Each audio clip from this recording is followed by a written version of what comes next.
Hello guys, welcome to another video of stock market friends. Auro impex and chemicals limited guys, इस company का IPO आज इसका day 2 का subscription open होने जा रही है। मतलब ये डे 1 कल ये ओपन हुआ था सब्सक्रिप्शन और आज ये डे 2 का सब्सक्रिप्शन ओपन होने जा रहा है, जिसमें हम लोग जानेंगे इसका लाइव सब्सक्रिप्शन स्टेटस। मतलब डे 1 में किस तरह की सब्सक्रिप्शन हुई थी, जीएमपी कितना चला, लिस्टिंग कितना मिलेगा, इस आईपीओ में अप्लाई करना चाहिए या फिर नहीं, इन सभी चीज़ों को हम लोग डिस्कस करेंगे। चलिए फ्रेंड्स, वीडियो को स्टार्ट करते हैं। तो गाइस, जैसा कि देख सकते हैं 11 मई को आईपीओ ओपन हो रहा है कल के दिन, और 15 मई को ये क्लोज हो रहा है और आज डे 2 का सब्सक्रिप्शन ओपन हो रहा है। 10 रुपीज़ का फेस वैल्यू, 74 टू 78 रुपीज़ पर शेयर की प्राइस बैंड, 1600 शेयर्स की लॉट साइज, 27.07 करोड़ का इशू साइज, जो कि book built issue IPO NSC SMU listed होगा। अलॉटमेंट का डेट रखा गया 18 मई का, 19 मई को रिफंड रिलीज किया जाएगा, 22 मई को शेयर्स डिमैट अकाउंट में क्रेडिट होंगे और 23 मई का लिस्टिंग डेट रखा गया। यहाँ पे रिजर्वेशन जो दिया गया 10% का क्यूआईबी को दिया गया, 33.98% का एचएनआई को और 56.02% का रिटेल को ऑफर दिया गया। यहाँ पे गाइस मेरे अकॉर्डिंग एक प्रॉब्लम ये है ना कि क्यूआईबी को बहुत ही कम रिजर्वेशन रखा गया, क्योंकि कंपनी मेनली फंड जो रेज करना चाह रही है, रिटेल इन्वेस्टर से मेनली फंड रेज करना चाह रही है। और मेरे अकॉर्डिंग ये थोड़ा सा ड्रॉबैक है, क्योंकि क्यूआईबी को जो मिनिमम आपको यहाँ पे क्यूआईबी को जो सब्सक्रिप्शन देना चाहिए था 40 to 50% की सब्सक्रिप्शन मिनिमम होनी चाहिए थी क्यूआईबी को, लेकिन यहाँ पे 10% की क्यूआईबी को सब्सक्रिप्शन, जो कि मेरे अकॉर्डिंग बहुत बड़ी यहाँ पे एक मतलब कि कह सकते हैं कंसर्न रेज करने वाली बात है। अब अगर हम आगे बात करें तो यहाँ पे 1,24,800 रुपीज़ का मिनिमम अमाउंट पे करना होगा। मिस्टर मधुसूदन गोयंका और मिस्टर प्रवीण कुमार गोयंका इस कंपनी के प्रोमोटर है, और यहाँ पे 99.99% की प्री इशू होल्डिंग्स देखने को मिल रही है। अब अगर हम बात करें इसका ऑब्जेक्ट का, तो यहाँ पे कंपनी जो है वर्किंग कैपिटल रिक्वायरमेंट को मीट करना चाहती है और जनरल कॉर्पोरेट पर्पस और इशू एक्सपेंसेस को मीट करना चाहती है, जिसके लिए आईपीओ लाया गया। सब्सक्रिप्शन अगर देखिएगा तो कल के दिन का सब्सक्रिप्शन है गाइस डे 1 का, जो कि क्यूआईबी से 1.92 टाइम्स का सब्सक्रिप्शन है, जो कि यहाँ पे लगा ओवर सब्सक्रिप्शन देखने को मिला क्यूआईबी से। एचएनआई से 2.34 टाइम्स का सब्सक्रिप्शन, इसमें भी ओवर हो चुका है। रिटेल यहाँ पे 2.71 टाइम्स का सब्सक्रिप्शन है और टोटल यहाँ पे देखिए 2.5 टाइम्स का, मतलब 2.5 गुना सब्सक्रिप्शन देखने को मिल रहा है। यहाँ पे कह सकते हैं 1 टाइम ही अलॉटमेंट होता है गाइज, लेकिन यहाँ पे जो 2.5 गुना हो चुका है, मतलब ओवर सब्सक्रिप्शन देखने को मिला है डे 1 में। अब अगर हम बात करें इसका जीएमपी और लिस्टिंग है, तो देखिए इसका जीएमपी जो यहाँ पे भी देखने को मिल रहा है 20 रुपीज़ का जीएमपी देखने को मिल रहा है। और कल जीएमपी मतलब कि परसों का जीएमपी 20 भी था और कल भी जीएमपी 20 देखने को मिला। कल का जीएमपी गाइस, क्योंकि आज का जीएमपी अपडेट नहीं किया, कि मैं वीडियो को रात के लगभग 1:45 बजे बना रहा हूँ, 1:45 बना रहा हूँ, तो इसलिए गाइज यहाँ पे भी आपको जीएमपी आज का अपडेट नहीं किया गया, क्योंकि मार्केट आवर्स में ही अपडेट किया था। तो यहाँ पे आप देख सकते हैं 25% की लिस्टिंग मिलने के चांसेस है। अब यहाँ पे देखिए लिस्टिंग तो बहुत ही शानदार मिल रही है, और इसके बाद अगर हम बात करें इसमें अप्लाई करना चाहिए या फिर नहीं, तो देखिए कंपनी जो है 1994 में इनकॉर्पोरेट किया गया था, मतलब 1994 में अपना बिजनेस चालू किया था, जो कि औरो ग्रुप कंपनी का एक लिमिटेड कंपनी है। और औरो इम्पैक्स केमिकल्स जो है, ये कंपनी जो है सो डिस्चार्ज और collecting electrodes, electrostatic precipitator, internal parts और स्पेयर्स का जो खुद से मैन्युफैक्चरिंग, एक्सपोर्टिंग, सप्लाई, ये तीनों चीज़ें करती है।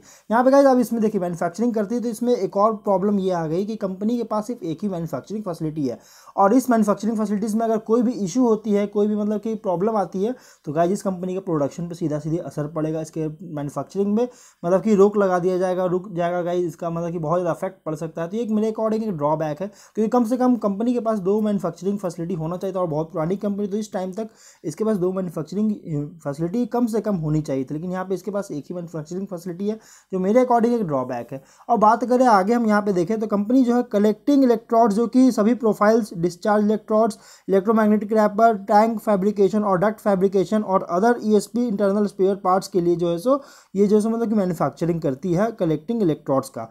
और ये जो मतलब कि मैन्युफैक्चर करती है ओरिजिनल इक्विपमेंट मैन्युफैक्चरर्स और सर्विस प्रोवाइडर्स का के तरफ से, मतलब कि ये रेंज है, इसका रेंज है, जो कि कंपोनेंट्स का source, designing, manufacturing, quality testing और ये सभी जो मतलब कि स्पेसिफिकेशन के द्वारा, जो कि ओईएम और सर्विस प्रोवाइडर्स के द्वारा जो स्पेसिफिकेशन प्रोवाइड की जाती है, उसी के अकॉर्डिंग जैसे ये सभी चीज़ें मतलब खुद से कंपनी जो मैन्युफैक्चर करती है।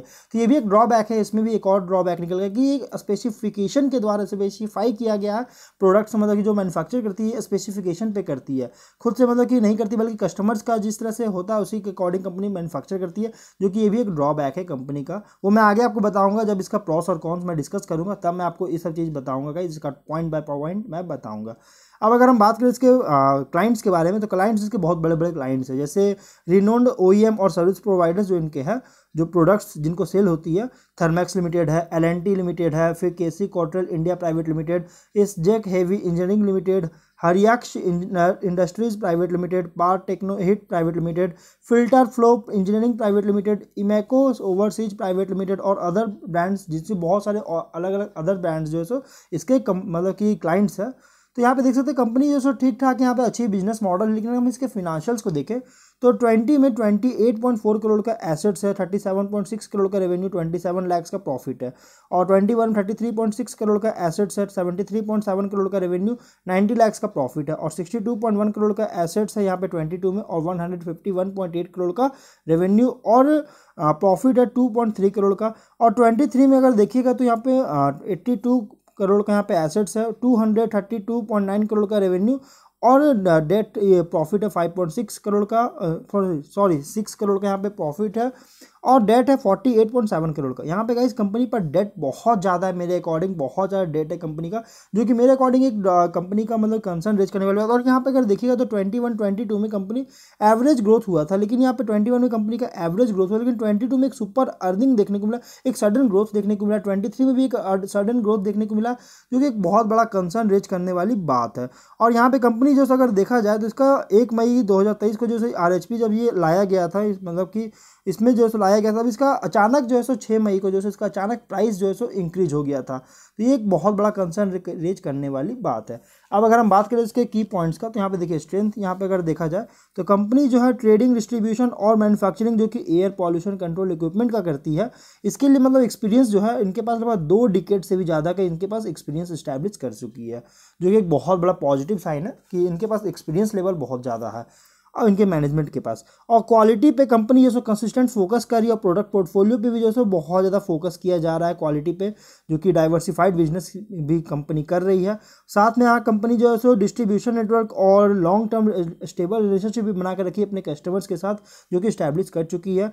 यहाँ पे कंपनी जो क्वालिटी प्रोडक्ट्स होती है उसको डिलीवर करने के लिए मैन्युफैक्चरिंग फैसिलिटीज़ को लगातार इंटीग्रेट किया जा रहा है, मतलब कि लगातार मतलब कि यहाँ पे मॉडिफाई किया जा रहा है। और इनके पास एक्सपीरियंस प्रोमोटर और स्ट्रॉन्ग सीनियर मैनेजमेंट टीम है, जो कि एक्सटेंसिव नॉलेज है इनके इस सेक्टर्स में।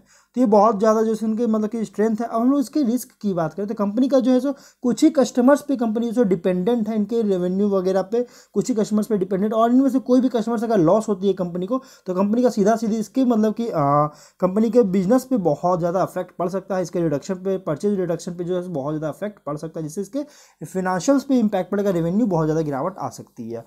तो ये एक बहुत बड़ा ड्रॉबैक है कंपनी का। डिज़ाइन और इंजीनियरिंग टीम जो है, ये जो डिज़ाइन करती है प्रोडक्ट्स को, ये स्पेसिफिकेशन के द्वारा, जैसे मैंने भी बताया था वीडियो में कुछ टाइम पहले कि कंपनी जो जो OEM के द्वारा जो स्पेसिफिकेशन प्रोवाइड किया था, उसी के अकॉर्डिंग ही कंपनी जो है डिज़ाइन और इंजीनियरिंग टीम जो है प्रोडक्ट्स को डिज़ाइन करती है, जो कि एक बहुत बड़ा ड्रॉबैक है इस कंपनी के लिए।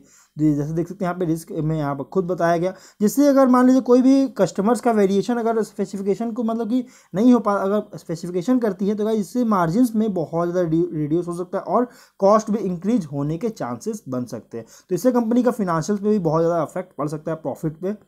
अब कंपनी यहाँ पे जो बहुत सारे कॉन्ट्रैक्चुअल रिस्क भी फेस कर रही है अपने सप्लायर्स के साथ, जो कि परचेज ऑर्डर जो परचेज हो रहा है उसके लिए जो सप्लायर्स के साथ जो बहुत सारे कॉन्ट्रैक्चुअल रिस्क को भी फेस कर रही है, जो कि उसमें जो एंटर कर रहा है। और यहाँ पे कंपनी जो है, यहाँ पे कंज्यूमर प्रेफरेंसेस, रेगुलेटरी और इंडस्ट्री रिक्वायरमेंट्स जो होती है उसमें बहुत सारे चेंजेस आना इस कंपनी में बहुत ज़्यादा इफेक्ट पड़ सकता है। कंपिटिटिव टेक्नोलॉजीज भी बहुत ज़्यादा हो सकती है आने वाले टाइम में है, जो कि इसके प्रोडक्ट्स को ऑब्सोल्यूट और अट्रैक्टिव बहुत ही कम कर रहा है। इनके प्रोडक्ट्स जो है बहुत ही कम अट्रैक्टिव देखने को मिल रही है, तो यहाँ पर कंपनी बहुत ज़्यादा इफेक्ट पड़ रहा है। अगर हम बात करें आगे, तो कंपनी जो है इसके प्राइसेस के उधर जो प्राइसेस अवेलेबिलिटी होती है और रॉ मटेरियल्स का जो क्वालिटी होता है इनके प्रोडक्शन में यूज़ होने के लिए, उसका प्राइसेस जो है इस कंपनी पे बहुत ज़्यादा इफेक्ट पड़ सकता है। मतलब कि रॉ मटेरियल्स वगैरह का जो प्राइसेस होता है, अगर ये इंक्रीज होती है गाइस, तो इस कंपनी के प्राइसेस पे बहुत ज़्यादा इफेक्ट पड़ेगा, इनके फिनेंशियल्स पे कम डायरेक्टली यहाँ पे गाइस। और वही मैंने कुछ टाइम पहले एक और बात कही थी कि कंपनी के पास सिर्फ एक ही मैन्युफैक्चरिंग फैसिलिटी है, जो कि इस कंपनी के लिए बहुत ड्रॉबैक है, जो कि आप देख सकते हैं यहाँ पे एक ही मैन्युफैक्चरिंग फैसिलिटी कंपनी पर है। और कंपनी पर बहुत सारे अनसिक्योर्ड लोन्स भी हैं, जो कि अलग अलग कॉर्पोरेट मतलब ऑर्गेनाइजेशन से कंपनी लोन लिया है, जो कि अनसिक्योर्ड लोन्स है कंपनी पर, जो कि इसके मतलब कि कभी भी रिकॉल हो सकता है, किसी भी टाइम रिकॉल किया जा सकता है। और इससे कंपनी का, और रिकॉल के साथ साथ इस कंपनी को बहुत सारे टैक्सेस वगैरह भी जो है पे करने पड़ते हैं, इस कंपनी इंटरेस्ट वगैरह पे करना पड़ता है, क्योंकि लोन है इसके वजह से। और कंपनी का अगर देखिए रिसेंट ईयर्स में कैश फ्लो भी नेगेटिव में देखने को मिल चुका था। तो इस कारण से गाइस अगर आप इसमें अप्लाई करना सोच रहे गाइस तो यहाँ बहुत ज़्यादा रिस्की IPO है। तो अगर आप रिस्क लेना चाहते तो ही आप अप्लाई कीजिए। अदरवाइज अगर आप लिस्टिंग इन के लिए चाहते हैं गाइस तो लिस्टिंग इन आपको अच्छी खासी मिल सकती है। 25% के आसपास अभी लिस्टिंग इन का ऑप्शन दिखा रहा है कि लिस्टिंग इन इतना मिलने का चांस है। लेकिन अब देखना ये है कि कंपनी में लिस्टिंग इन किस तरह की मिलेगी। अगर आप लोग अप्लाई करना चाहते हैं गाइस तो आप इसमें आखिरी के दिन मतलब 15 मई 2023 को ही अप्लाई कीजिए, क्योंकि इससे क्या होगा कि आपको एक आइडिया मिल जाएगा कि कंपनी में अप्लाई करना चाहिए फिर नहीं। आप ट्रैक कर सकते हैं रेगुलर बेसिस पे।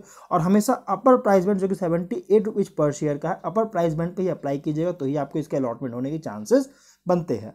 तो अब हम लोग जो है वीडियो कहीं पर एंड करते हैं। अगर कोई डाउट है कमेंट बॉक्स में पूछे। मिलते हैं नेक्स्ट वीडियो में। Till then bye bye.